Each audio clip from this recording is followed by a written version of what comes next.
بڑھیا نے کہا یوسف میں زلیخا ہوں۔ اللہ کہا یوسف میں زلیخا ہوں اور میں وہی زلیخا کہ جس نے تمام بیش بہا قیمت چیزیں تمہارے قدموں پر قربان کر دیں، تمہارے لیے کیا نہیں کیا۔ یہ حیرت انگیز انکشاف سن کر یوسف علیہ السلام حیران رہ گئے اور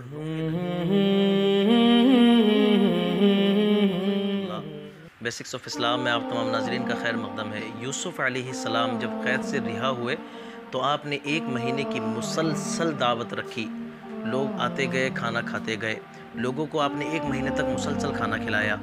جبرائیل علیہ السلام آئے اور عرض کیا کہ اے پیغمبر خدا، ابھی دعوت مکمل نہیں ہوئی۔ تو یوسف علیہ السلام نے پوچھا کہ کون رہ گیا ہے؟ تو آپ نے ایک جھونپڑی کی طرف اشارہ کر کے کہا کہ اس جھونپڑی میں ایک بڑھیا ہے جس کو آپ نے کھانا نہیں کھلایا، وہ بڑھیا رہ گئی ہے، اس کو آپ دعوت دیجئے اور اس کو کھانا کھلائیے، دعوت مکمل ہو جائے گی۔ یوسف علیہ السلام نے ایک خادم کو بھیجا کہ جاؤ بڑھیا کو بلا کر لے کے آؤ۔ جب خادم پہنچا تو اس نے کہا کہ آپ کو یوسف علیہ السلام نے بلایا ہے دعوت کے لیے، ان کی دعوت چل رہی ہے۔ تو بڑھیا نے کہا کہ مجھے تیرے بلانے سے میں دعوت میں نہیں آؤں گی، بلکہ یوسف کو بھیج، وہ مجھے بلانے آئے۔ اور ساتھ ساتھ بڑھیا نے ایک شعر کہا جس کا مفہوم یہ تھا کہ یوسف سے کہنا کہ وہ مجھے بلانے کے لیے نسیم کو نہ بھیجے، کہ تجھے دیکھ کر مجھے یوسف پر رشک آتا ہے۔ یہ بات جا کر خادم نے یوسف علیہ السلام کو بتائی تو یوسف علیہ السلام آئے اور آ کر کے جھونپڑی میں جھانک کر کے کہا کہ اے بڑھیا آؤ اور میری دعوت میں شریک ہو جاؤ تاکہ میری دعوت مکمل ہو سکے۔ بڑھیا نے جب یہ سنا تو ایک ٹھنڈا سانس بھر کے کہا ہائے یوسف، ایک وہ دن تھا کہ جب تم مجھے یا سیدتی کہہ کر پکارتے تھے اور آج کا دن ہے کہ تم مجھے بڑھیا کہہ کر پکارتے ہو۔ یوسف علیہ السلام نے جب یہ سنا تو جلال میں ارشاد فرمایا کہ یہ کیا گستاخی ہے اور یہ کس طریقے کی بات ہے۔ تو پھر جو بڑھیا نے کہا وہ سننے کے قابل ہے۔ بڑھیا نے کہا یوسف میں زلیخا ہوں۔ اللہ کہا یوسف میں زلیخا ہوں اور میں وہی زلیخا کہ جس نے تمام بیش بہا قیمت چیزیں تمہارے قدموں پر قربان کر دیں، تمہارے لیے کیا نہیں کیا۔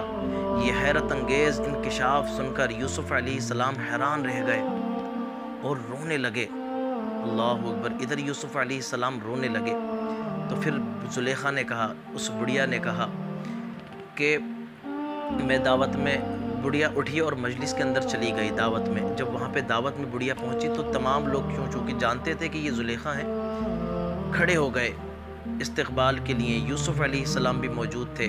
یہاں پر یہ بڑھیا ہو چکی تھی زلیخا اور یہ نابینا ہو چکی تھی، اندھی، یاد رہے کہ یہاں پہ یہ اندھی بھی ہو چکی تھی۔ اس کے بعد زلیخا نے کہا کہ اگر میری ایک امید ہے، وہ اگر آپ برلائیں تو ٹھیک ہے، ورنہ میں واپس اپنے جھونپڑے میں چلی جاؤں گی۔ یوسف علیہ السلام نے کہا کہ وہ کیا مقصد اور کیا امید ہے؟ تو کہا کہ میری امید اور میرا مقصد یہ ہے کہ آپ اللہ سے میرے لیے دعا کریں کہ میری جوانی اور میری بنائی واپس آئے اور آپ مجھ سے شادی کر کے مجھے عظمت بخشیں، مجھ سے نکاح کر کے۔ یوسف علیہ السلام سوچنے لگے۔ آپ سوچ رہے تھے کہ جبرائیل علیہ السلام اللہ کا پیغام لے کر آ گئے کہ اے پیغمبر، اللہ تبارک و تعالیٰ نے آپ کے صدقے میں زلیخا کو بنائی اور جوانی عطا کر دی ہے اور آپ کو حکم دیا ہے کہ ان سے نکاح کر کے ان کو عظمت بخشیں۔ پھر یوسف علیہ السلام نے حضرت زلیخا سے نکاح فرمایا۔ اس سے سبق یہ تھا کہ یوسف علیہ السلام کی محبت پاکیزہ اور سچے طور پر زلیخا کے دل میں داخل ہو چکی تھی، تو اللہ تبارک و تعالیٰ نے ایک وقت پر آ کر دونوں کی ملاقات